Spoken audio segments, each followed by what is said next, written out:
Neon Genesis Evangelion is Greek, and what it literally means is new first book gospel.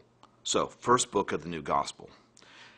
What that means is not that it's a religious text per se, although there are a lot of religious references in there, but I think that what Anno and Gynax were attempting to convey was the idea that this is serving the purpose of a gospel, or to use the works of Joseph Campbell as a reference, it's a cultural myth that is designed to guide us down a specific path.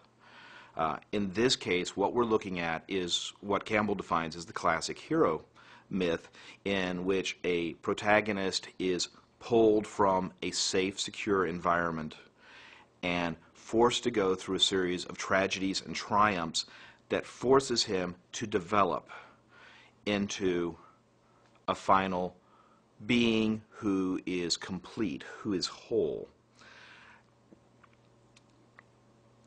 And Eva follows that pattern almost exactly. We begin with a character who is very incomplete and moves steadily in a orchestrated series of progressions towards finding his placement both as a personal being and within society.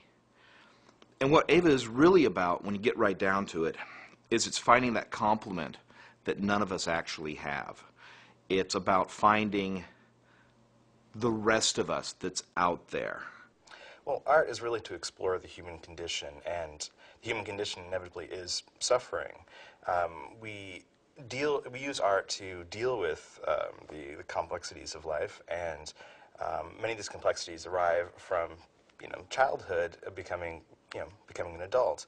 And what we have in Evangelion is a story of several 14-year-olds who are basically growing up, and their harsh childish realities are becoming harsh adult realities, their inequities, excuse me, and it's being represented with robots, the end of the world, and technology as an analogy to what's going on in their lives. Keep in mind, Shinji and Asuka basically learned to dance. Shinji is forced to accept other people's friendship through conflict with the fourth angel, the second we see. He basically grows in his relationships with Suzuhara, etc. So we see that most of the show is basically the growth of Shinji as an individual, just as any child would grow up, any 14-year-old would go, anything the 14-year-old would go through, except kind of pushed to the ultimate, where his choices are the choices that will guide the rest of humanity, the choices that will save the world or let it die. And this is how an egocentric 14-year-old would feel. They don't understand the entire world, and they only understand their small bit. The first thing to remember is that the entire series of Eva, up to the last 2 episodes, is actually a flashback or a dream or something to that effect. It's all actually taking place in Shinji's mind. Now, are these events that really happened, that he's going over and over again? Is this some kind of dream analog that he's come up with to represent his situation? We don't know, and ultimately it's really not important to understanding the show to know which it is. Perhaps all the world is indeed a stage, and we're just players, which is, of course, the analogy in the last 2 episodes. What is important is that Shinji is sitting there mentally reviewing all of the data that's been input to him at this point in time, because there is going to come a point, although he is not consciously aware of it at first, that where he is going to have to make certain decisions and come to certain realizations. And the deadline for this is becoming whole with those around him, or simply not, in which case the consequences are obviously rather dire. And what he's going through changes in your perspective. If you watch Ava all the way through once and then go back and watch it again, this is one of the trickiest things in doing the English language version. So many of the scenes, so many of the specific lines have double meanings. First time through, they seem to mean one thing. With the knowledge that you have getting through the later episodes, going back and watching those earlier episodes, suddenly, oh, that didn't mean what I thought it did. We took the logical assumption, but that wasn't what was actually necessarily going on. But when you're watching Ava for the first time, you are, like Shinji, basically a tabula rasa, a blank slate upon which all of this information is being imprinted. We have Shinji basically starting as a blank slate. Nothing defines him. His father brings him to Nerve, and his father says, grow up, be a man, accept your responsibilities. You may suffer, but that's part of life. Deal with it, or go away. And go away in this case is kind of a thing saying, well, go kind of do a kind of an introverted suicide type thing in a psychological sort of way. Just become non-existent in the world. Because these are, excuse me, become non-existent in the world. He has to go through this difficult process of growing up, and the thing that inevitably gets Shinji to start this journey is he sees a damsel in distress. Granted, we now know much more about Rei than we saw in the first episode. Basically, he saw the female form, and this, like many other stories, is the inciting incident that brings Shinji inevitably into the story and gets him to start acting. And he realizes that there is a little bit more outside of his shell, but he's still very afraid of what's there. Fear. Fear is ultimately the act of the living being attempting to preserve itself. Fear is there because if we do not fear, we do not resist that which could destroy us. Again, referencing Campbell. Campbell, in The Power of Myth, references a wonderful story in which the deity being discussed basically comes into being. And the first words are, I am. And the second words to come, I am afraid. This is where Shinji is. Shinji is in a situation where he must develop, and if he cannot do it on his own, something must be done to force him to develop. In the context of Ava, his levels that he has to pass, the things he needs to accept, are represented by the angels. They are the instruments by which he can achieve the goal of becoming truly human, hence the Human Instrumentality Project. Look at it as the reluctant messiah that the issue Shinji's dealing with at the moment. Shinji's basically told, go out, suffer, save the world. And he doesn't want to. And look at the way Satial is designed. Spurs coming from the palms of their hands. Stigmata, the cross-shaped explosions. Basically, a Christ-like figure, the giving back the sins of the world, in a way. And this is how Shinji feels. So Shinji is basically confronting his issue at the moment. It's the bit he needs to outgrow to get closer to becoming a man. What we're looking at is the use of the imagery and what it immediately brings to mind as a tool for the viewer to be brought into what Shinji is experiencing, to see it but not to completely understand why it is there. If you think of it as a Rorschach test for the viewer, it's like, oh, I saw that. I don't know why I saw that. And then you start thinking, why did I see that? And you're pulled along the same path as Shinji. We see in the battle, after Ava Unit 1 is injured, goes berserk, its right eye is pierced, which, if we use the symbolism in Kabbalah, the left side is the, wait, pause, get my head backwards, and it's the left eye, isn't it? It's the left eye is pierced. See, I always remember that part with the reflection, and it screws me up every time. During the battle, Ava Unit 1's left eye is pierced by the spur, the stigmata, think of it again, the sins of the world. And in the Kabbalah symbolism, basically the left side it's the arm of shields. It's the strength of your past. It's the strength of your heritage. It's what you draw upon. And on your right it's the arm of swords. It's the arm of attack. It's the thing you use to create your future. So basically, Shinji has lost, the past. All he has is attack. It's kind of like all he has is instinct. All he has is destructive power. It doesn't have the balancing force. This is why Shinji reacts with such horror when he sees the eye reflected back at him. It's just not the realization that, oh my gosh, he's in a giant monster. On the sub-level, he's seeing the fact that he has lost everything that existed before, irrevocably. Now, notice his left arm is also injured. Again, adding to that, once going berserk, see what he does to the angel. Rips off a rib. And what is the rib?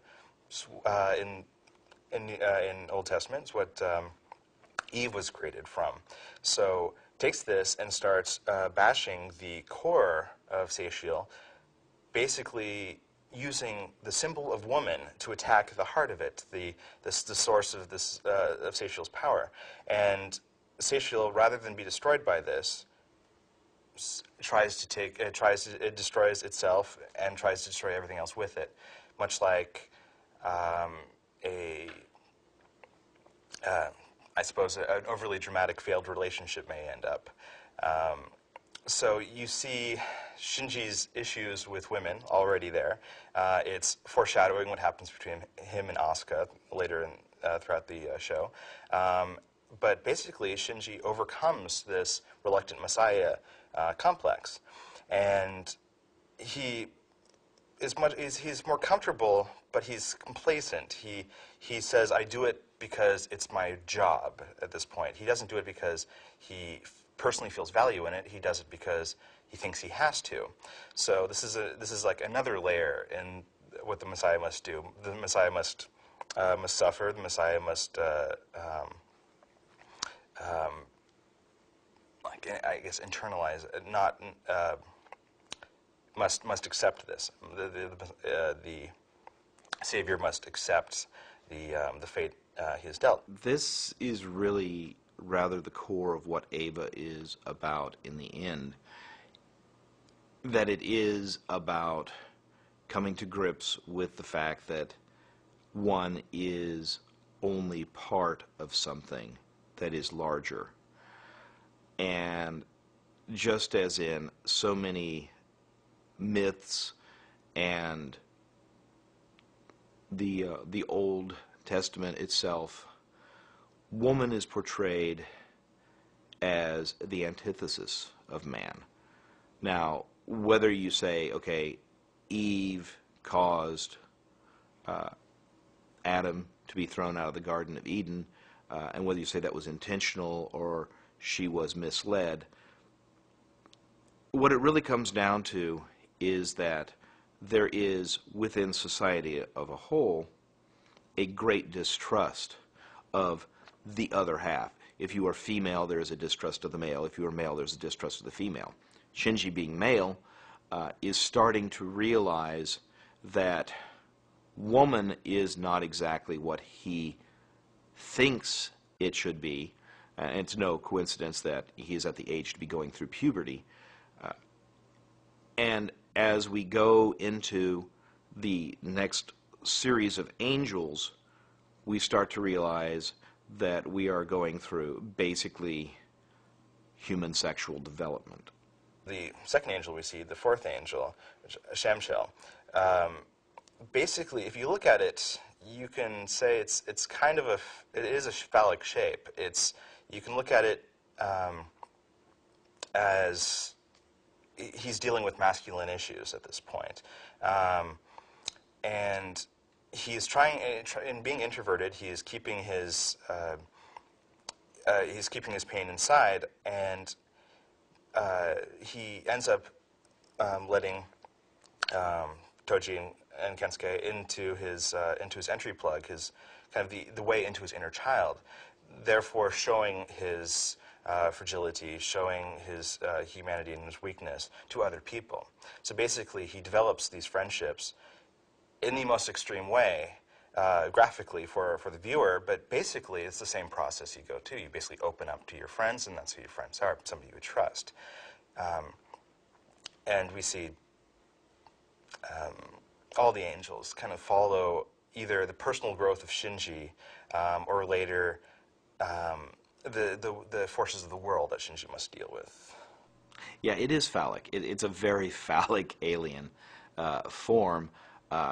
And, of course, that's something that has a great connotation in most cultures, in which the snake is frequently seen as the instrument of, if not evil, of disruption. The serpent appears in so many cultures as that which comes into a placid environment and causes a change. And, of course, the serpent in human sexuality is capable of a change, which Shinji is now at the age of achieving.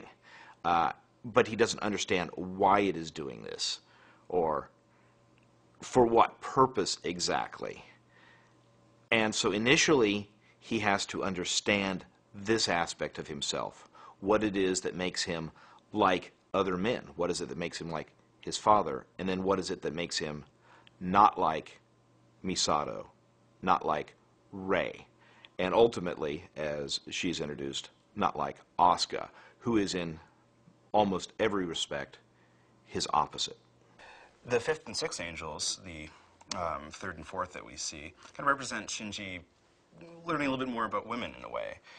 He's forced to trust someone else, in this case, somebody very different than himself, where Toji is, inevitably just another guy, and, as simple as Shinji would think a person can be.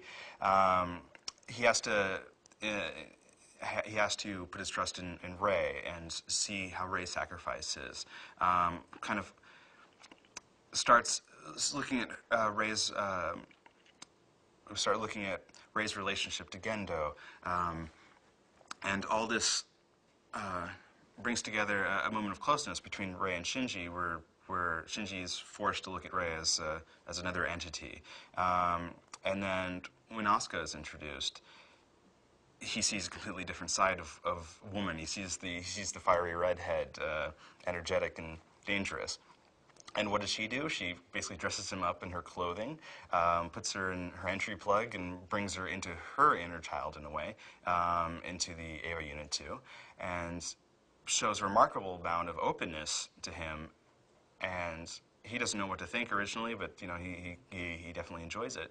And it basically is the harbinger of Shinji's understanding of like another 14-year-old girl that's kind of like he is, where Rei is very complacent and kind of a overly simplified mother figure, just as if all her definition is in duty, and it's kind of Rei is simple and in a way non-sexual, where Asuka definitely has more fieriness to her. So, and immediately after that battle, we have Ritsuko and Masato saying, "Geez, we sure learned a lot about the enemy today, didn't we?" Well, I'm paraphrasing, but that's basically the thrust of what they said. And you can kind of say that that's a little bit of Shinji talking. Rei and Asuka, the polar opposites. Rei in the white plug suit, the blue hair, almost a nimbus-like effect, halo, caused by the sensor unit she wears in her hair. Asuka, dressed in red.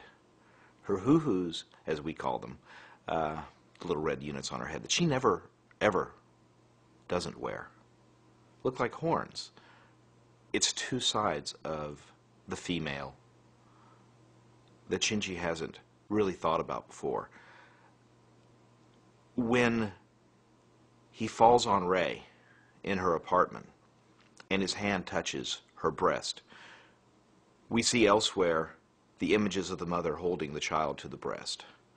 Suddenly the dichotomy is introduced that this creature which nurtures and protects is something else. But Rei is not quite complete. He doesn't know why, but there's something about Rei that simply does not compute. Asuka, on the other hand,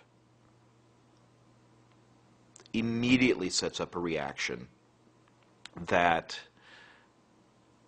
who is she? How dare she? And yet, inevitably, he finds himself being pulled along in the scheme. Asuka is a true complex individual, whereas Rei, and this may explain a lot of her popularity as a character, is in many ways a fantasy figure, completely compliant, willing to do whatever you ask, whatever the personal cost. Israfel, the seventh angel, is the one that is made famous because it required coordinated dancing to overcome it. So this basically is an analogy to a 14-year-old girl and a 14-year-old boy learning to dance at the school dance function, and it's just again pushed to the extreme limit in symbolism. So we see the complexity of what's going on, where Rei is interfacing with Shinji better. Asuka has a certain amount of jealousy, and it creates the social dynamic that a 14-year-old discovers. Well, when you enter high school, it's a whole new world, and it's kind of introducing that. And let's not forget what dancing really is in the end. It's a physical metaphor for another physical act performed by two people, male, female bodies, interacting in rhythmic pulses. There is no doubt that for the first time, Shinji is really starting to think about that aspect of the human condition. And by being forced into the situation where he must synchronize exactly with Asuka, he is hitting a new level in his own self-conception. It's also really important to note a couple of other things. For example, the fact that Rei drops into synchronization with Shinji perfectly. There is absolutely no problem. And yet it is decided that Asuka should be the one to do it. Well, why is this? This is because Rei, again, is not really truly what he needs. To bring back the masturbation concept, she is the fantasy, but the fantasy does not actually fulfill in the flesh what the true flesh can deliver. Also, keep in mind that in this episode, one becomes two. The alien splits into two, and then the two, Shinji and Asuka, must become one in the dance in order to bring things back about. So it's a complex metaphor in which the end product, destroying the angel, the Big Bang, is literally orchestrated by the outside elements, in this case Misato, basically saying, look, this is what you have to do in order to go to this step. So he's being pushed again along the process of, you've got to be ready for this when it happens. Sandalphon, the eighth angel, kind of represents where Asuka develops a little bit more trust for Shinji. Shinji actively helps her, and we have the famous thermal expansion line. So we see that Asuka is kind of flirting with Shinji much more, and you see that there's a strong relationship growing between the two, albeit extremely complicated. The eighth angel basically brings that about.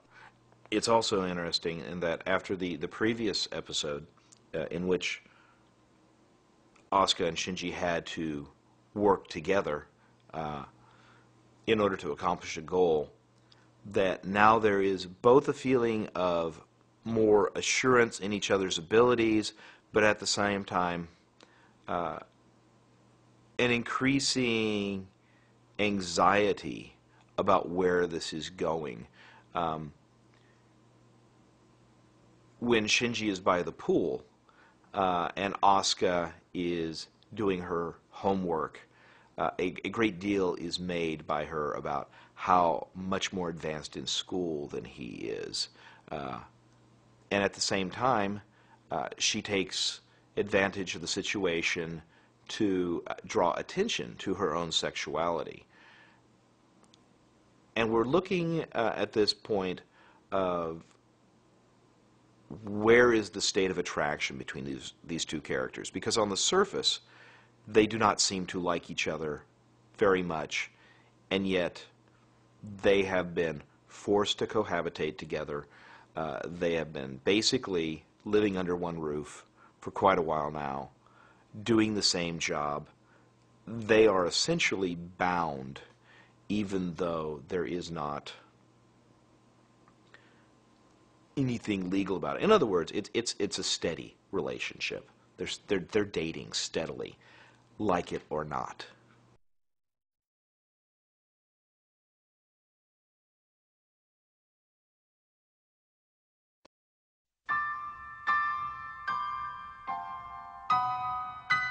The 13th angel is Shinji's friend. Now Shinji has to overcome the hate he may feel for the suffering he had before. Something deep inside him does have the masculine competition with Toji. And here, the father, Gendo, the source of the force, saying, go forward, be a man, be strong, suffer, but for the good of, you have to do this, basically takes over and forces him to try to destroy Toji. Now, you can look at Gendo as the adult form of Shinji as a nihilist, Shinji as somebody who doesn't open up, Shinji is somebody who just hates. When you've got an ongoing relationship, other relationships inevitably have to be reevaluated, to be put in their place. And Shinji being where he is,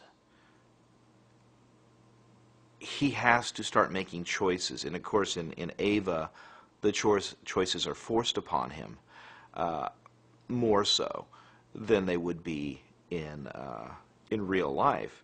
But we all know that when you start seriously becoming involved with a member of the opposite sex,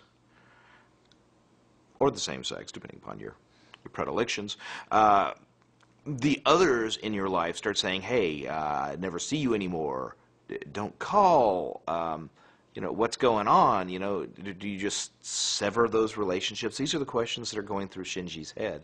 Shinji's confrontation with Toji, in a way, resolves the conflict that they had earlier and gives Shinji the other side. He understands what it is to be the aggressor. He understands the anger, the frustration, and at this point, he really it's less about him at this point and more about him in the world.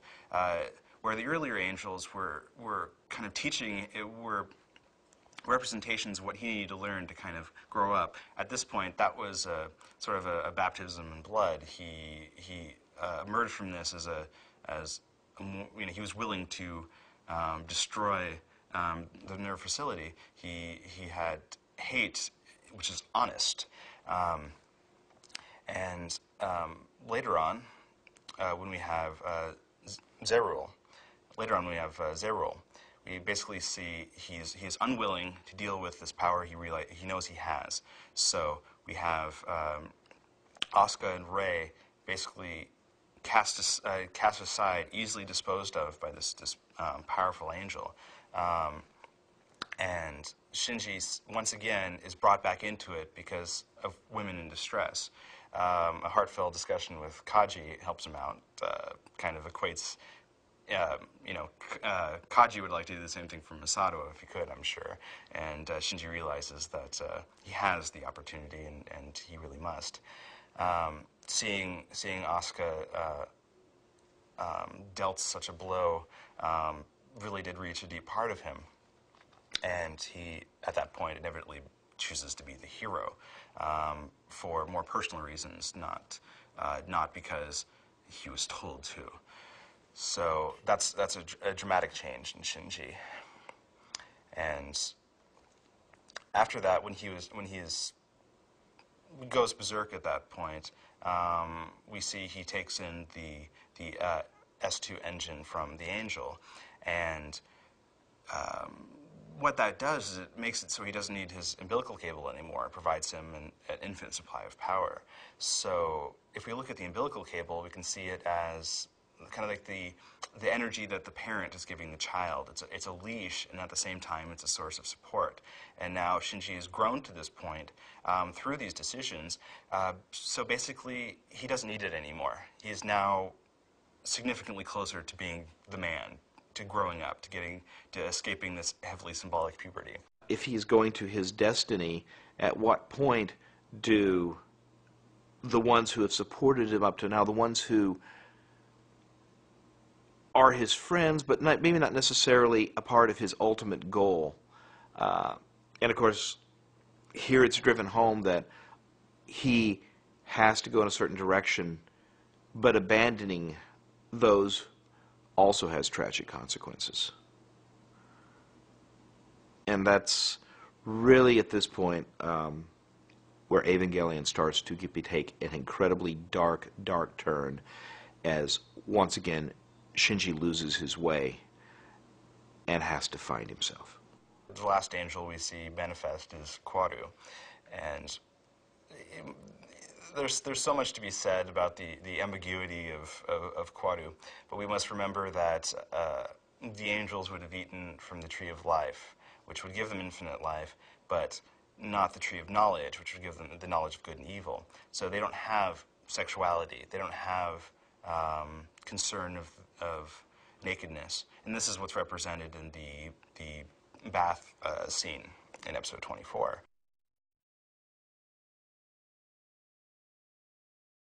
If we look at Tokyo 3 and all that happens in Evangelion as part of the Garden of Eden, this is the process where Adam and Eve are cast out. And in the end of Evangelion, they're in the rubble of Edom. That's the area outside of Eden, which is a land of contradiction and suffering. Reality, effectively. We see that Kwaru basically chooses that Shinji should go with Asuka to the outside. Now, Kwaru says that he wanted to dispose of Eva Unit 2, and if Kwaru did so, and Shinji left with Kwaru, that would kind of be the end of the human race from Shinji's point of view, of Shinji's egocentric point of view. He would not carry on past a generation if we just look at it that way.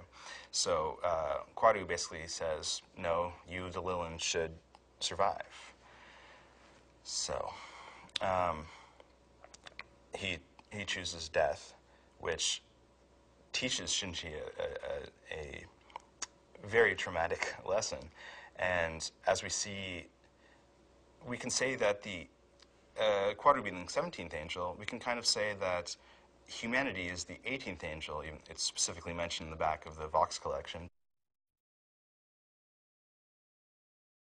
Of course, the first two angels are Adam and Lilith. We have what we assume is Adam originally in Terminal Dogma and is proven to be Lilith. But what's the source of these? Adam would be the first man. And let's think of Adam as, he's described as the reflection of God. And if God is everything, then Adam is the reflection of everything. So Adam is all the yin and all the yang. He is everything. And what is the point of existing if you are everything? You have no want. You have nowhere to go. You have nowhere to grow. You merely exist. You might as well be a table or a chair. There's no humanity to it. And when Eve is removed, we see that Adam now has want. He has part of him is now missing. So he has direction, he has purpose, he has need. He wants to reclaim this part that's been taken away. And that's where humanity exists. That's where self-definition exists. The fact that you need to do something, you need to travel, you need to grow. Classically, what Lilith was created the same way Adam was. So Adam, at this point, was everything, and Lilith was everything. So think of it as there's no receptor sites for them to connect. They kind of don't, there's no reason for them to interact. There's as many different interpretations of Lilith as there were people thousands of years ago. Lilith is often viewed as the first wife of Adam, as I was describing, where the children of Lilith come from men having wet dreams and a child being born, and then there's other sides of it where Lilith's being punished for her, I guess, her radical feminism of the time by having 500 of her children killed every day. Now, notice Eve isn't in this continuum. We have Adam in the absolute form and Lilith in this absolute form. And from Lilith, we have created Ray, basically, who is a gap filler. Think of her as, she is the piece that's missing from everyone, but she's a false piece, where you have all the people of the show. They're all missing something. They all want something. This want causes suffering. This want causes need. And Ray is used to fill in the spaces. So the AT fields are dissolved, and everyone would come back together in Salih's plan.